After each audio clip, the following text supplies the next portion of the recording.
Pour vous dire un peu, moi, ce qui m'a amené à créer Wire, j'ai eu la chance dans ma vie de naviguer dans des univers complètement différents. J'ai d'abord grandi à Paris dans le 19e, dans un quartier populaire, ce que certains appellent une cité. Et à mes 15 ans, j'ai atterri au lycée Louis-le-Grand. J'ai fait mon lycée là-bas, ma prépa aussi là-bas. Et ensuite, j'ai intégré Centrale Paris, où je me suis spécialisé en mathématiques appliquées, en data science et en entrepreneuriat. À ce moment-là de ma vie, je me suis posé pas mal de questions sur le déterminisme social. Qu'est-ce qui avait fait que j'avais atterri là finalement et pas les personnes avec lesquelles j'avais grandi. Et c'était aussi un moment de ma vie où de temps en temps, je donnais un coup de main à des potes d'enfance sur leur CV, leur lettre de motivation. Et dès que je leur donnais un coup de main sur ça et que je leur disais, bah, très bien, on a fait tout le travail et maintenant tu peux postuler, mes potes me disaient, ah non, non, Caillou, pas possible. Et pourquoi ça? Pas possible, parce que j'ai pas le bon diplôme, j'ai pas ci, j'ai pas ça. Et donc j'ai pu voir toute l'autocensure à laquelle faisaient face certaines personnes. Et je me suis dit, c'est dommage, on est en train de passer à côté de profils pertinents. Tout ça parce que le bout de papier qui est leur CV ne dit pas grand-chose, ne dit pas nécessairement grand-chose d'eux. Comment on pourrait présenter les personnes d'une nouvelle manière pour que les entreprises puissent recruter des profils pertinents auxquels elles ne s'attendaient pas nécessairement. Et c'est là que j'ai fait le choix. J'avais deux choix qui étaient possibles devant moi. C'était soit j'avais fait une année de césure à la Banque mondiale à Washington où je travaillais. Donc c'était soit continuer là-bas parce qu'il m'avait proposé un poste là-bas, soit me lancer dans une aventure entrepreneuriale. Et donc je me suis lancé dans la création de Wire en me disant que la problématique que j'avais pu observer, elle concernait finalement toute personne en transition professionnelle qui à un moment de sa vie a besoin de reprendre confiance, de se raconter autrement et d'être découverte autrement par les entreprises. Donc voilà ce qui a été le point de départ de Wire. Donc, ce que je vous propose, c'est que là, je vais d'abord vous présenter rapidement le problème auquel on s'adresse. Ensuite, je vais vous montrer comment on y a répondu en 8 ans sans l'intelligence artificielle. Et ensuite, je vais vous montrer comment, avec l'intelligence artificielle, on est en train d'écrire un tout nouveau chapitre dans l'aventure Wire et comment on passe finalement d'une... On a quand même un peu été une TPE qui faisait de la R&D à une véritable start-up avec un produit scalable. Donc, je vais pouvoir vous présenter ça. Mais pour vous présenter le problème, j'ai besoin de quelqu'un de volontaire pour jouer à un jeu avec moi. Et on va le faire même à distance, ça fonctionne. Qui est volontaire pour jouer à un jeu avec moi? Alors Isabelle, regardez. Voilà. Je tiens cet élément entre les mains et vous allez avoir moins de 5 secondes pour me trouver l'élément qui est posé sur la table, qui se superpose le mieux, qui matche le mieux avec celui-ci. C'est parti. Hop, je vous les remets. Quel est l'élément? 4 secondes, Isabelle. 3. Je dois mettre l'élément sur, voilà, bah, sur le, non, euh, ouais, sur le carré. Sur le carré? Il doit être aussi grand. Je sais pas s'il est. J'ai eu peur Ouais. que le rond. Ah C'est ouais, pas non, mal, mais il y je a voyais mieux. beaucoup plus. Je Il y a voyais plus mieux. petit. Et vous en faites pas parce que sinon ça n'aurait Mm. pas marché. En fait, la réponse était la gourde qui était sur la Ah, table. d'accord. Ah ouais. Et la question, merci beaucoup Isabelle d'avoir joué à ce jeu. La question, c'est de savoir pourquoi est-ce qu'on passe à côté, à votre avis, Isabelle?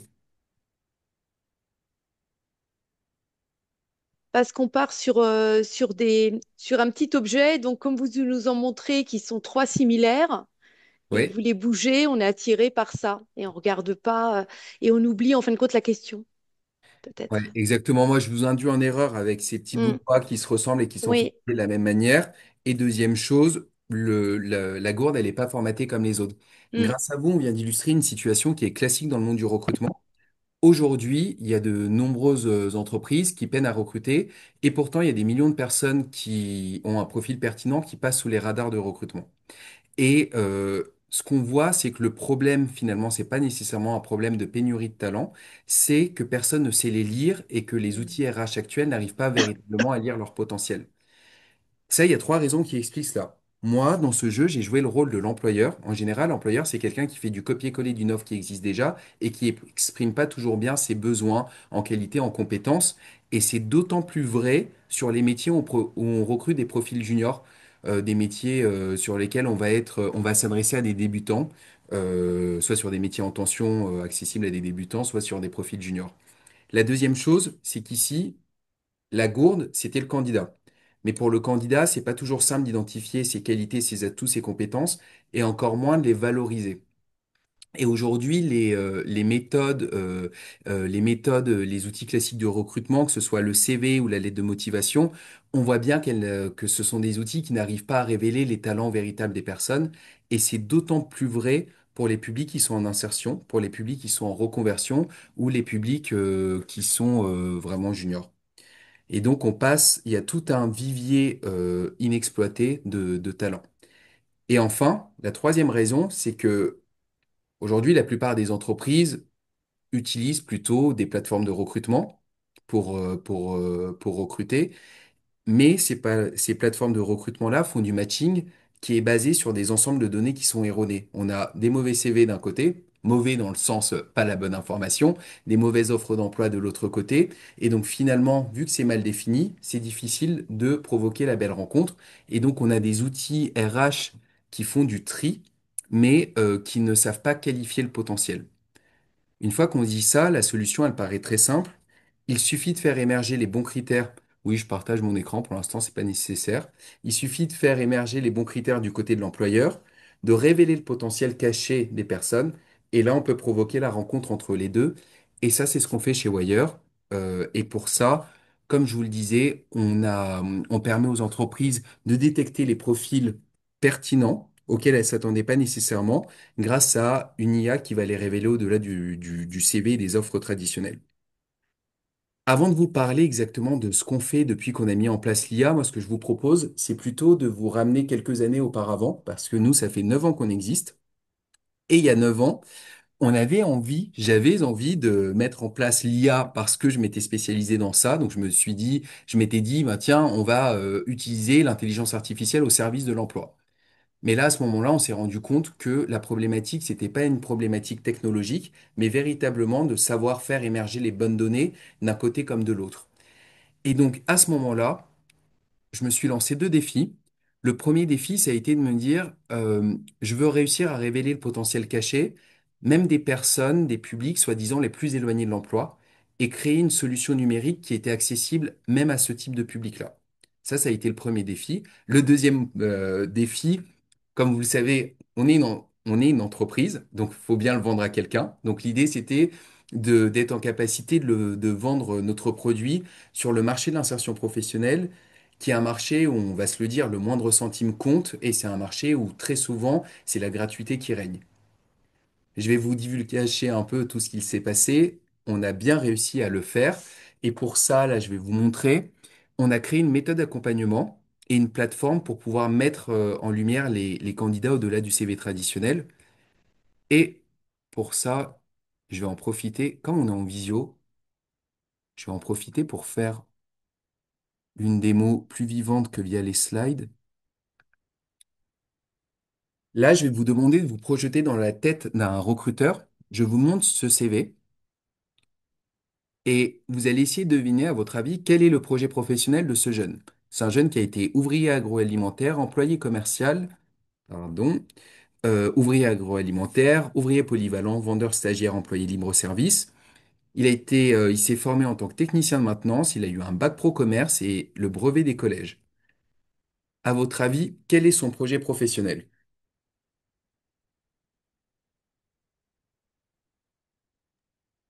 Je vais prendre votre silence comme un aveu de difficulté à l'identifier, ce qui est totalement normal.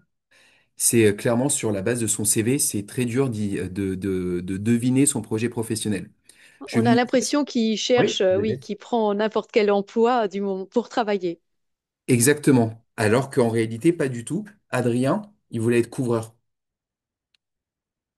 Et là, ce que vous voyez, c'est sa page Wire. Donc, sur sa page Wire, il explique le pourquoi de son projet. Donc, il explique que donc, mes expériences professionnelles m'ont rendu plus fort, un métier qui m'attire couvreur, ce que j'attends de mon futur métier. Là, il explique que le métier de couvreur, c'est tout simplement parce qu'un très bon ami à lui travaille en tant que couvreur, lui a expliqué, montré des photos vidéos du métier. Du coup, il s'est dit, pourquoi pas moi? Il veut faire un stage. C'est quelqu'un qui a toujours aimé travailler en plein air et prendre des risques et de la hauteur. Et ensuite, ce qu'il fait dans ce qu'on appelle, excusez-moi ce mot, cet anglicisme, mais ce que chez Wire on appelle des stories, il va pouvoir illustrer ses qualités et ses compétences à travers des exemples concrets, quels qu'ils soient. Donc ça peut être des exemples concrets issus d'expériences de vie professionnelle, mais aussi issus d'expériences de vie personnelle. Et là, typiquement, il explique qu'il fait du skate, de la trottinette freestyle et du BMX, et que ce sont des sports qui demandent beaucoup de concentration, de sang-froid et d'équilibre. Vous voyez le lien entre ça et le métier de couvreur, il est assez évident, ce sont des qualités qui vont lui être utiles en tant que couvreur. Pour vous dire un peu, Adrien, sur la base de son CV, il y a personne qui ne l'a pris, ne serait-ce qu'en stage. Personne n'a voulu le prendre en stage parce que les personnes ne comprenaient pas son projet. Quand il a partagé sa page Wire, donc c'est un lien qu'on peut partager dans tous ses supports de candidature, là, il a réussi à décrocher son stage et ensuite une alternance. Donc voilà ce qu'on arrive à faire chez Wire, révéler un peu tout ce potentiel-là. Je vais pas vous raconter beaucoup plus d'exemples. Si on a le temps, je vous en donnerai d'autres. Euh, mais tout ça pour vous dire que des exemples, des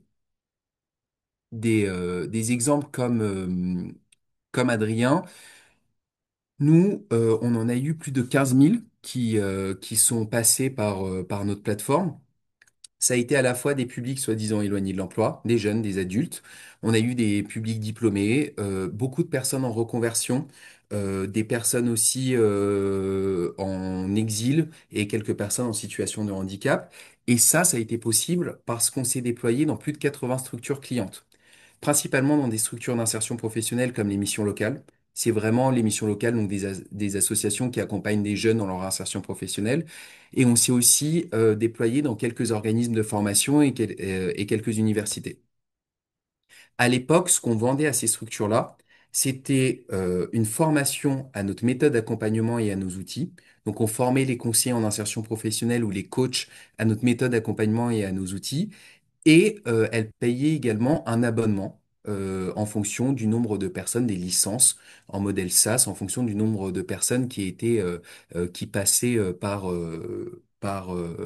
qui créaient une page Wire. Au fil des années, on a développé d'autres outils pour favoriser le placement des bénéficiaires de ces structures-là, et notamment un outil que je vais vous montrer.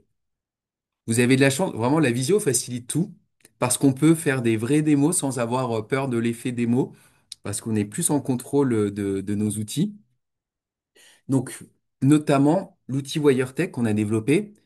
La WireTech, c'est tout simplement une profil tech qui va rassembler toutes les pages Wire des personnes accompagnées par une structure. Et cette structure va ensuite pouvoir promouvoir ces profils-là auprès d'entreprises de son territoire.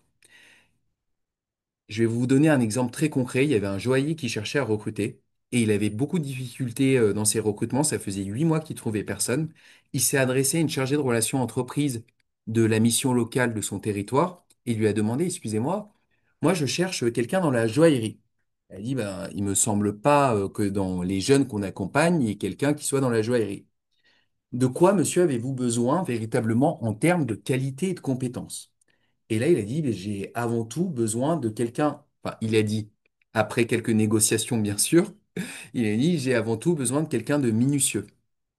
Et là, ils sont tombés sur plusieurs profils, dont le profil de Mélania, vous allez voir, qui est minutieuse, ta dame, qui est minutieuse du fait de sa pratique du nail art, donc de ce qu'on fait sur les ongles.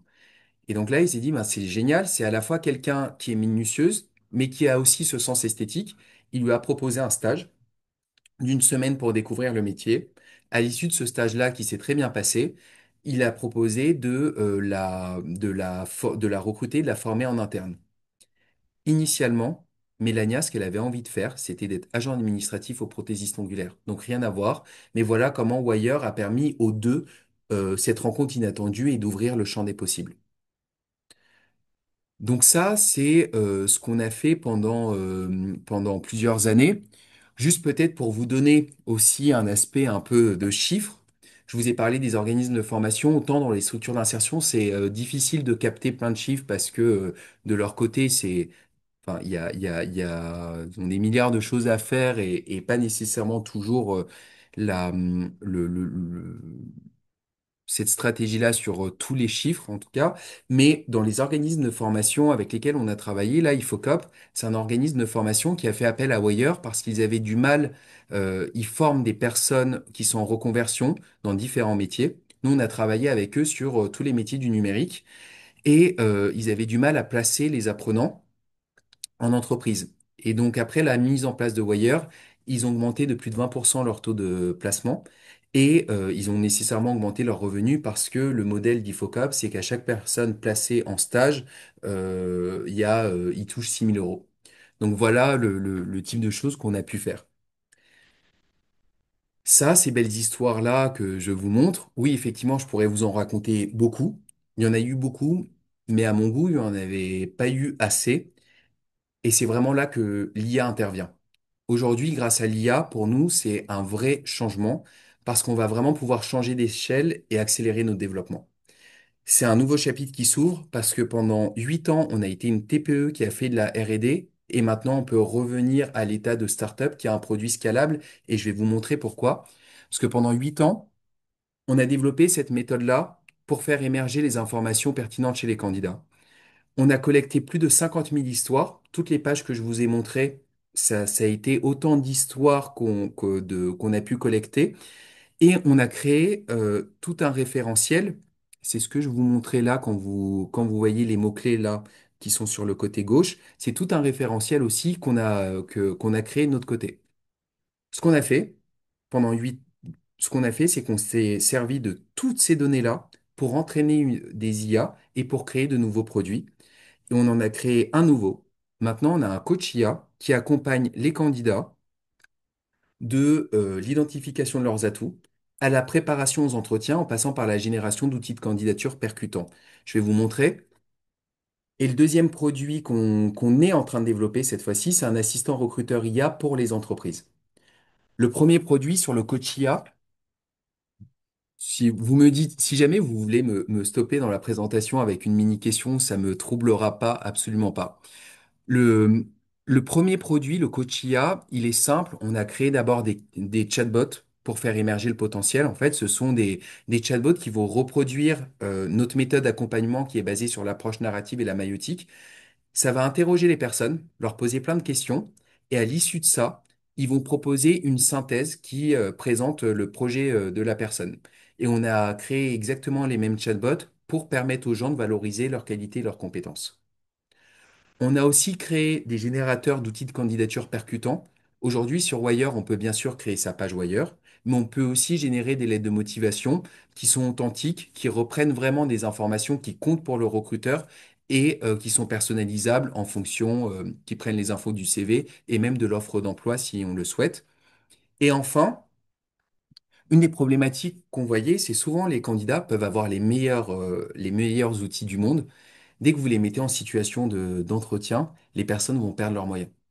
On va se demander, mais oui, d'accord, mais là, le recruteur, il s'en moque de savoir que je fais du BMX, ou le recruteur, il s'en moque de savoir que c'est un de mes amis qui m'a permis de connaître le métier.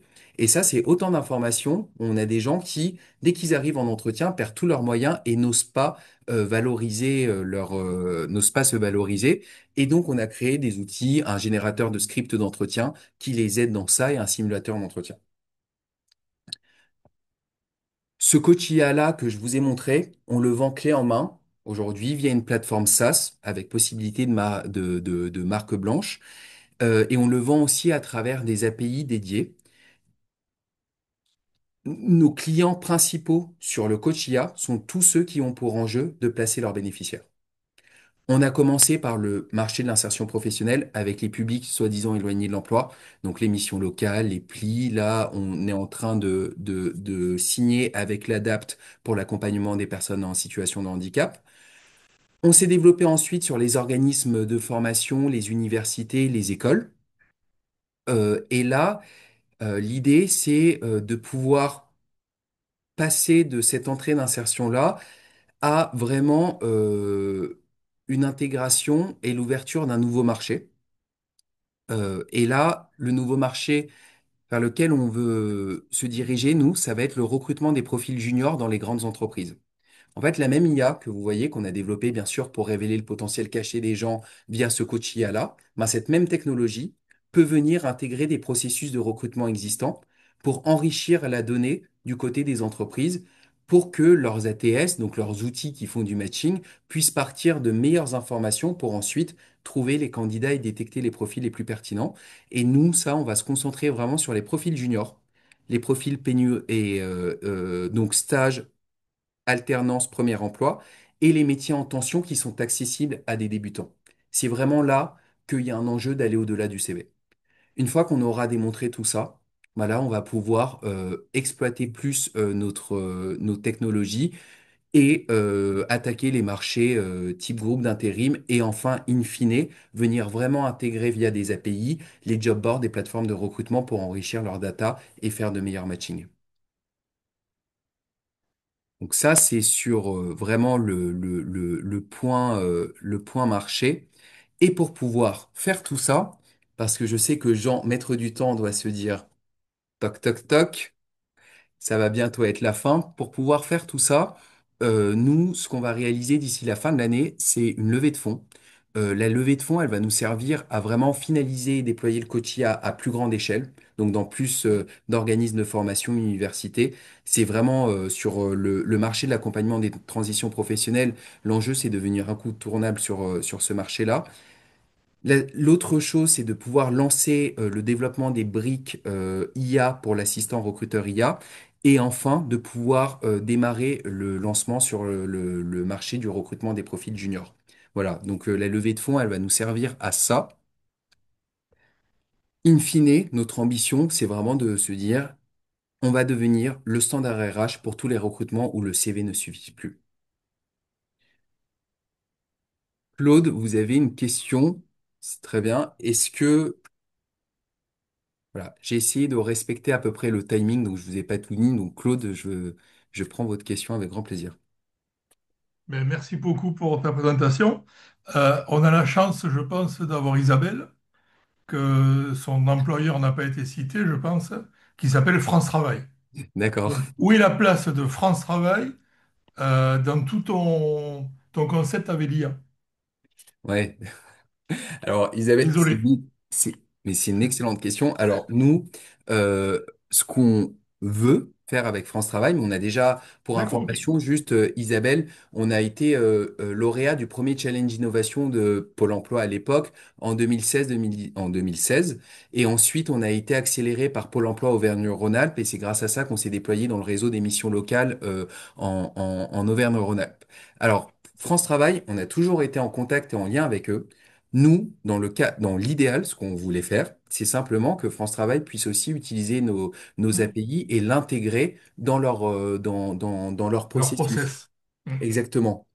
Après, je sais, Isabelle me dirait, je sais que du côté de France Travail, il y a cette volonté-là aujourd'hui de pas mal développer l'IA et d'avoir le côté un peu propriétaire. Donc, je sais que c'est ça qui parfois peut bloquer, mais moi, je pense qu'il y a toujours des choses à faire. Donc, j'ouvre la porte. Encore une fois, merci Claude pour cette passe décisive, je Oui, l'espère.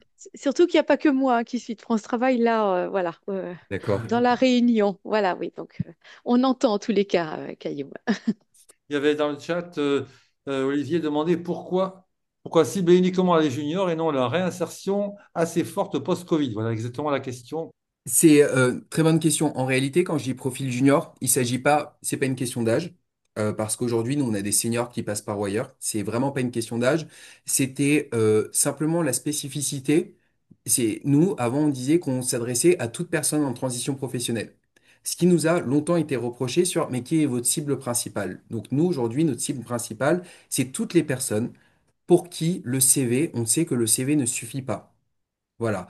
Et quand on dit profil junior, c'est dans le sens où très souvent, quand on est par exemple sur des seniors, sur les seniors à ce moment-là, c'est qu'il y a très souvent des reconversions qui se font ou aller vers un autre métier. Et donc finalement, on est senior dans son expérience professionnelle, mais junior dans le métier dans lequel on va aller.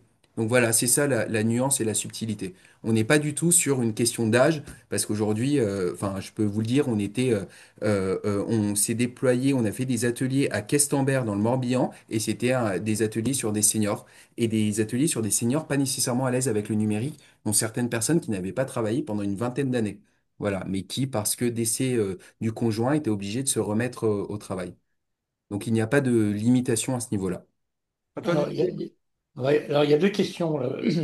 La première, tu viens un petit peu d'y répondre et ton principe de Questenberg que j'apprécie, c'est beau Questenberg, euh, et ça te permet d'enrichir tes bases et donc d'accroître ton nombre de références pour ton moteur. Oui. Euh, c'est ce qu'on recherche tous. Au niveau des machines, tu travailles comment? Tu travailles sur des machines quantiques ou tu travailles sur des machines Alors nous, sur ce qu'on a fait, c'était initialement, quand j'ai créé Wire, je me suis posé pas mal de questions sur le fait de est-ce qu'on développe notre IA? Et à ce moment-là, je me suis dit, mon intuition, c'était que vraiment, fallait pas développer son IA maintenant, parce que j'avais l'impression que dans 5 à 10 ans, on allait être dépassé par des outils qui allaient émerger du marché. Bon, l'intuition était bonne, parce que quand on voit ce qui se fait, je ne suis pas sûr, je pense qu'on aurait levé plein de fonds, mais finalement, on se serait pas intéressé à la vraie problématique de savoir comment on fait émerger tout ça. Donc là, nous, aujourd'hui, ce qu'on a fait, c'est qu'on a utilisé notamment OpenAI, les API d'OpenAI, qu'on a entraîné avec toutes nos données et nos méthodes, et c'est comme ça qu'on a entraîné l'IA et voilà, que maintenant on utilise ces différents outils. C'est vraiment ce qu'on a fait. Mais dans la vision, je pense qu'il faut quand même garder en tête l'après, ce qui veut dire que là, l'enjeu, c'est collecter le maximum de données mais ne pas se priver de se dire, in fine, avec toutes ces données-là, on pourra peut-être réinternaliser des choses. Faut pas se priver de cette question-là, notamment quand on voit, d'un point de vue même politique, comme les choses avancent. Je pense que c'est un enjeu à garder en tête. Justement, ce que tu viens de dire est important. On est en train d'arriver à une nouvelle page qui va se tourner. Exactement. L'arrivée des multicœurs, l'arrivée de machines beaucoup plus rapides, de l'ordre d'une centaine de fois plus rapides que les machines qu'on a aujourd'hui, vont permettre de démocratiser probablement et d'atteindre, je ne chipote pas le mot intelligence, hein, mais vers des réalisations plus séquentielles, on va dire, plus pensées. Aujourd'hui, tu sais très bien ce que tu as fait et surtout, je ne parle pas du commercial parce que, en fait, mais ça ouvre aussi un intérêt majeur pour ne pas oublier des choses que l'on oublie tout le temps. Et actuellement, quand vous déployez, parce que je suis un petit peu têtu, quand vous déployez sur du mini, sur des machines de quel type? Vos API, quand tu prends tes différentes collections, tes machines, tu les prends sur quoi? Sur des machines à multicœur, tu prends des machines processeurs très rapides. Comme on utilise les API, on Hmm. n'a pas encore, nous, de notre côté, besoin d'investir dans ces machines en propre. Mais ça, ce sera les questions. Donc tu sous-traites en cloud. Exactement, Ok. exactement. Ça, on sous-traite en cloud, mais là, on a un partenariat. Didier, j'en profite parce qu'on me pose rarement des questions de ce type-là, donc j'en profite parce que c'est pas Excuse-moi, facile. excuse-moi. On travaille là avec l'Université Sorbonne Paris Nord, qui a signé un truc qui s'appelle l'Alliance Mistral, et donc je sais qu'ils vont construire un data center en propre. Et là, on est en train c'était déjà nos clients, l'Université Sorbonne Paris Nord, mais l'idée, c'est de se déployer maintenant grâce à l'IA à plus grande échelle dans l'université, mais aussi un partenariat plus ambitieux, notamment sur potentiellement de la réinternalisation des choses. C'est pour ça que j'en ai parlé. Et dans ce cas-là, les data centers, ce sera pas moi qui vais les...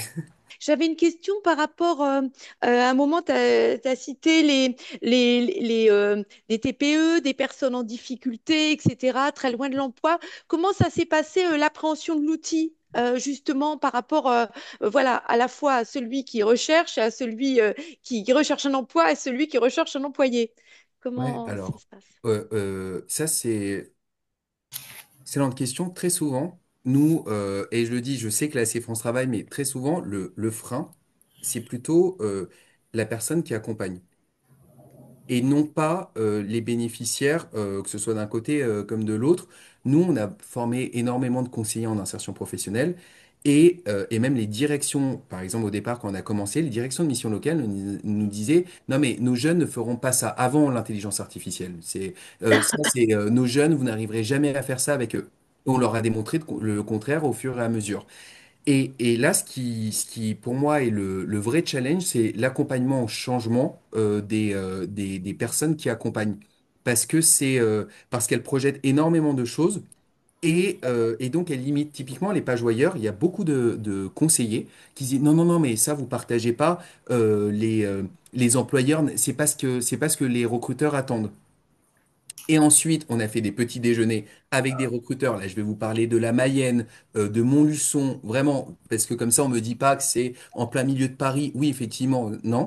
On était, et même, j'étais sur un forum à Pondin, enfin, vraiment, euh, et c'était quelqu'un qui cherchait encore des gens sous format papier.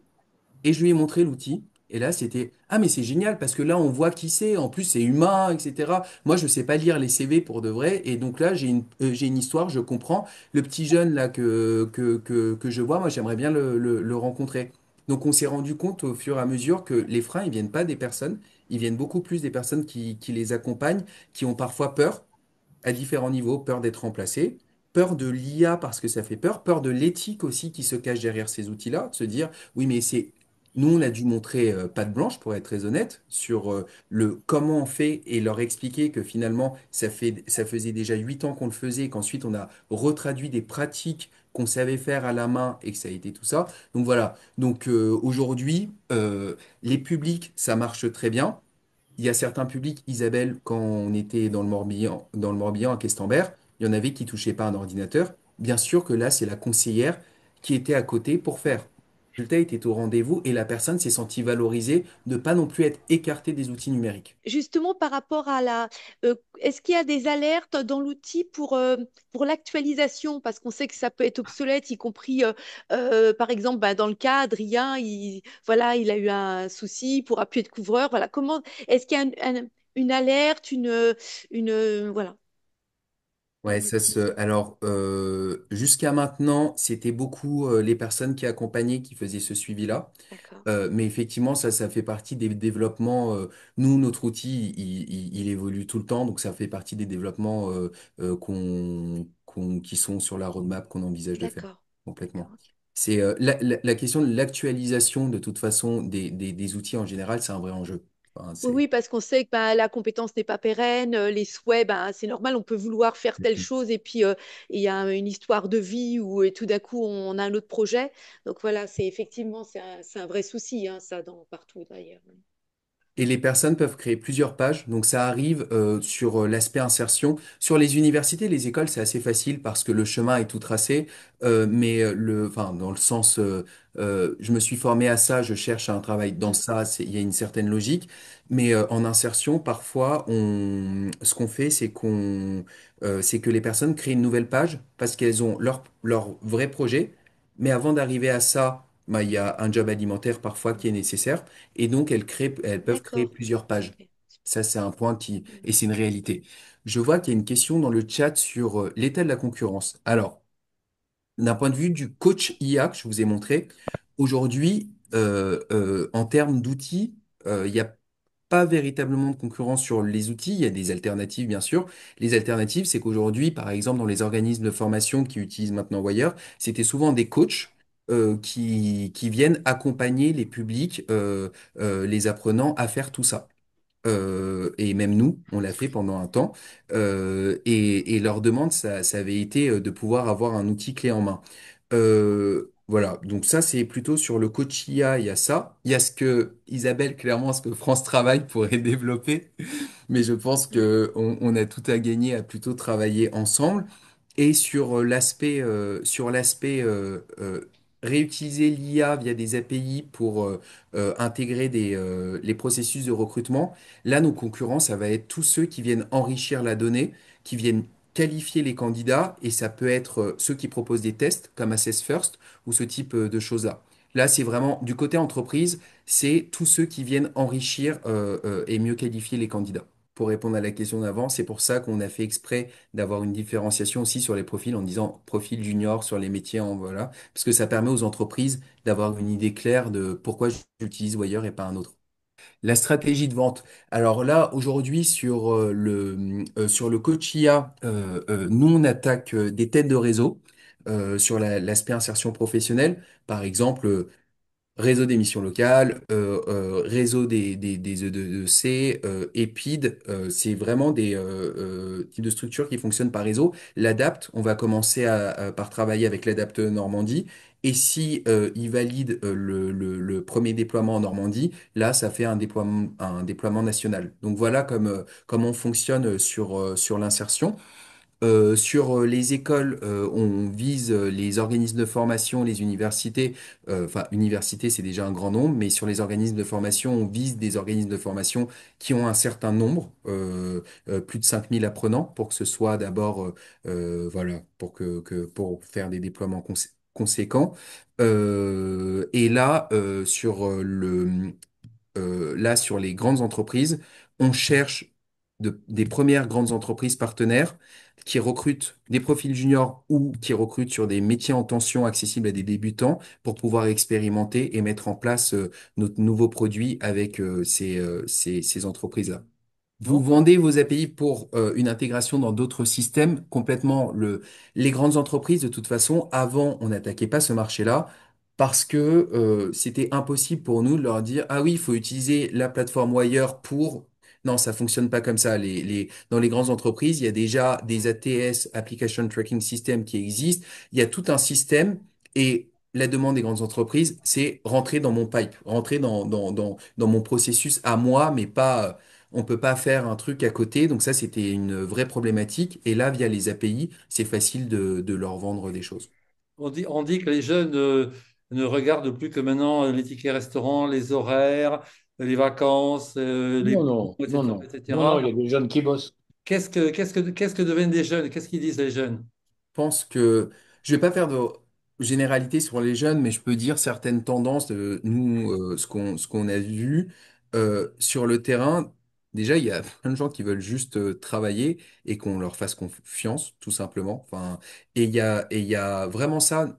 Quand, à l'époque où nous, on faisait des ateliers Wire, il y avait plein de gens qui, quand ils voyaient des pages d'autres personnes, ils disaient, ah oui, non, mais moi, je peux pas faire ça, moi, je n'ai rien à raconter, moi, je vaux rien, etc. Donc déjà, juste accompagner les personnes à reprendre confiance, c'est déjà énorme. Et en fait, c'est là qu'on voit que les gens n'osent pas nécessairement se connecter à leurs envies.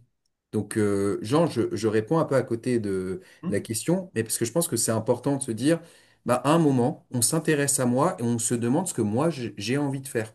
Donc, moi, je dirais déjà, les jeunes voulaient être écoutés, même par les structures qui les accompagnaient, être véritablement écoutés et véritablement considérés. Et ensuite, sur le travail, les gens veulent travailler. Ensuite, s'il y a des avantages, bien sûr que les gens sont contents. Mais nous, on a fait un atelier, par exemple, sur l'offre d'emploi rêvé. Et ce qui intéressait sur l'offre d'emploi rêvé, c'était pas le ticket restaurant, c'était la transparence sur ce qui les attendait. Bien plus que le reste, c'est de comprendre, je vais dans quoi. Voilà. Et de pouvoir avoir ça. Didier? Donc, Tout ce que tu nous as dit, on sent que tu es à la limite de... Là, tu nous as parlé national. Ton expansion, elle est horizontale et je ne doute pas que tu as des gens qui te font des beaux yeux pour partir ailleurs et sur d'autres continents peut-être pour exercer, puisque on est derrière des métiers. Si c'est un métier qui s'exerce dans n'importe quel pays, l'Ouganda, etc., je suis bon d'or que tu dois être très sollicité pour pouvoir faire de la transplantation multinationale. Ce qui est intéressant maintenant, effectivement, Didier, c'est qu'avant l'IA, c'était compliqué de pouvoir projeter, même ailleurs à l'international. Ce qui est maintenant est une barrière qui n'existe plus. Et c'est notamment aussi pour ça qu'on a mis en place l'IA. Parmi les personnes en exil, il y avait plein de gens. En fait, quand il y avait des ateliers Wire, fallait un des prérequis, c'était maîtriser le français. Le numérique, bon, c'était pas trop un problème, mais maîtriser le français. Sauf que quand on est sur les écoles de la deuxième chance, quand on est sur, par exemple, les plis, local insertion emploi, il y a plein de personnes qui ne maîtrisent pas la langue française. ça n'en fait pas pour autant des personnes qui n'ont pas, vous voyez, quand je vous parlais de vivier inexploité, des gens qui ont des compétences et des qualités à pouvoir en vendre et intéressantes pour les entreprises. Mais ces gens-là, on ne pouvait pas les voir. Et là, avec l'IA, les gens peuvent suivre tout notre accompagnement dans leur langue d'origine et donc ensuite pouvoir se révéler comme ça. Et bien sûr, si on peut le faire en France, on peut aussi le faire à l'étranger. Et là, Didier, parce que les questions, elles posent aussi sur les questions personnelles. Moi, j'ai travaillé à la Banque mondiale et effectivement, c'est un des points, l'expansion internationale. C'est juste ce qui me manquait là chez Wire, donc j'aimerais bien que ça puisse se faire.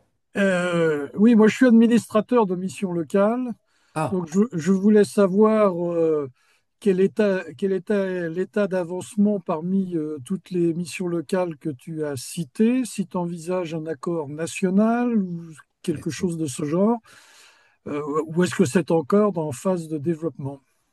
alors, nous, on s'est très... Et quelle mission locale, Patrick, par curiosité? Marne-la-Vallée, Paris-Vallée de la Marne, en fait, le titre exact. Ok. Alors, nous, on s'est déployé pas mal en région Auvergne-Rhône-Alpes et Pays de la Loire. Et là, en tant qu'administrateur de mission locale, euh, euh, voilà, vous savez que la situation, elle a été quand même assez compliquée 2024 et 2025, notamment des budgets qui ont Je drastiquement suis baissé. trésorier, hein. Voilà, donc les budgets ont drastiquement baissé et c'est vrai que nous, ça a été un gros ralentissement sur nos déploiements marché. Même pour être complètement sincère avec vous, on a même perdu des clients de longue date, non pas par choix, c'est juste que quand il y a 8 licenciements plus une réduction de coûts, il y a un moment où il y avait pas trop le choix. Moi, ce que j'aimerais bien faire, c'est maintenant qu'on a l'IA, qu'on peut tout faire aussi en marque blanche, c'est effectivement pouvoir proposer l'outil au national et pour que ça devienne un outil intégré avec des déploiements et même des formations qui se font directement par à l'intérieur des missions locales, puisque je sais que ça se fait via des démultiplicateurs. Ça s'est déjà fait sur le contrat engagement jeune. Il y a des démultiplicateurs qui le font, etc. Donc la stratégie idéale, c'est tête de réseau national et avec le directeur de l'association régionale des missions locales Pays de la Loire, c'est une des ambitions voilà, qu'on aimerait bien explorer. Mais je sais que c'est un contexte pas très simple en ce moment dans les missions locales. Moi, je suis prêt à en parler chez nous et on a un public qui est complètement dans le cas de figure qui nous intéresse, hein. Je sais pas quoi faire, mais je fais des choses, donc il faut trouver l'adéquation qui va bien entre ces profils-là et les employeurs. C'est quand même la démarche qui est absolument nécessaire. Moi, je voudrais juste demander, est-ce qu'il est arrivé une fois où un jeune recruté, par exemple, qui commence et bien qui n'arrive pas à combler les attentes du recruteur? Est-ce qu'il est arrivé? On l'a remonté une fois ces manquements-là? Alors ça c'est une bonne question. Alphonse, pas à ma connaissance, mais je ne prétendrai pas que ça n'est pas arrivé parce que nous on n'a pas le suivi le suivi long terme pour l'instant. Donc ça c'est un élément que je n'ai pas nécessairement.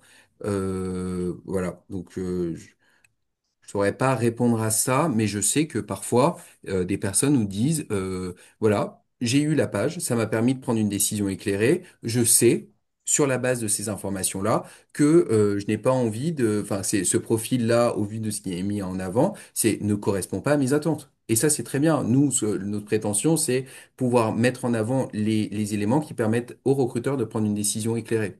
Et très souvent, ça leur sert aussi pour reprendre un point, Isabelle, qui était posé sur les TPE-PME, ce qui revient très souvent, c'est nous, on ne s'est pas nécessairement posé les questions en entretien. Là, ça nous permet d'avoir un support pour pouvoir rebondir et pour pouvoir parler de choses là où parfois les personnes sont mutiques et disent oui, non, je ne sais pas. Là, ça permet de débrider la parole. Alors, volume de candidats, là, on en avait plus de 15 000 avant l'IA. Maintenant, on est sur des déploiements qui sont beaucoup plus, des déploiements à venir qui sont beaucoup plus conséquents parce qu'on peut démultiplier. Alors, dans l'insertion, comme ça, je rassure aussi Isabelle, dans l'insertion, il y a quand même toujours l'humain qui vient. Non, mais c'est pour nous, ça c'est important, qui est là en support et pour accompagner. Et nous, ça nous semble crucial parce qu'il y a des personnes pour qui le numérique, c'est vraiment pas simple. Mais sur l'université Sorbonne Paris Nord, typiquement, on travaillait avec eux sur quelques DU, diplômes universitaires, mais on ne pouvait pas se déployer dans toute l'université. Là, l'enjeu, c'est in fine de pouvoir se déployer dans toute l'université. Sorbonne Paris Nord, c'est 26 000 étudiants. Donc, vous voyez comment là, tout d'un coup, on va pouvoir changer d'échelle sur, et d'impact à ce niveau-là. Ça devient Olivier, vraiment. dernière question, si tu veux bien. Juste un petit renseignement, je rencontre différents jeunes qui sortent un petit peu du cycle scolaire classique, Oui, en l'occurrence qui cherchent de l'alternance. Ils cherchent tous de l'alternance. La vraie difficulté pour l'alternance, c'est de trouver bien évidemment non pas l'école, mais le stage derrière ou l'employeur derrière, un ouais. temporaire. Est-ce que l'application pourrait aider cette population-là? Et à défaut, si oui, auprès de qui il faudra avoir un coup de pouce pour pouvoir justement démocratiser, favoriser l'aboutissement en fait de cette scolarité, de ces études, sans pour autant les perdre définitivement dans la vie active. Bah, le marché de l'alternance et l'alternance, ça fait partie de nos cibles phares. Pourquoi? Je vais parler de manière très pragmatique. Enfin, les écoles ont tout intérêt à placer les personnes en alternance parce que leur modèle économique, là, il y a vraiment un alignement entre l'objectif financier et donc, c'est pour ça que l'alternance, c'est un vrai marché qui est simple à comprendre pour les entreprises. Là où l'insertion, c'est parfois un peu plus compliqué parce que c'est pas, les financements sont pas liés aux résultats nécessairement. Et donc, oui, Olivier. On peut, mais il faut que les organismes de formation dans lesquels sont ces personnes-là puissent mettre en place Wire. C'est tout. Enfin, acceptent de mettre en place Wire. Donc, c'est plutôt leur organisme de formation qui sont nos clients et qui mettent à disposition les licences auprès de leurs étudiants. Dernière D'accord. question sur le chat. La plateforme est-elle ouverte au public en recherche d'emploi hors école? C'est pour l'instant non, parce qu'il n'y avait pas l'IA pour les accompagner. Et là, dès qu'on va finir, ça c'est une vraie question qu'on se pose. Là, dès qu'on va finir avec l'outil complètement clé en main, ben on voit pas l'intérêt de ne pas le laisser ouvert au grand public. Ça n'a plus de sens de le laisser fermer. Avant, c'est qu'on voulait qu'il y ait nécessairement un accompagnement, mais maintenant, pour des personnes autonomes, elles pourront acheter leur licence aussi elles-mêmes et pouvoir l'utiliser. Merci à vous parce que les questions, ça fait vraiment plaisir d'avoir des questions comme ça qui sont riches et qui sont. C'est pas toujours qu'on a l'occasion d'avoir des gens qui écoutent aussi attentivement et qui posent des questions aussi pertinentes. Donc ça, c'est quand même suffisamment rare pour vraiment le noter. Alors moi, je trouve que l'attention se perd. Donc ça fait plaisir à voir. Merci et bonne soirée à tous. Merci à Merci vous. beaucoup. Au Merci. revoir.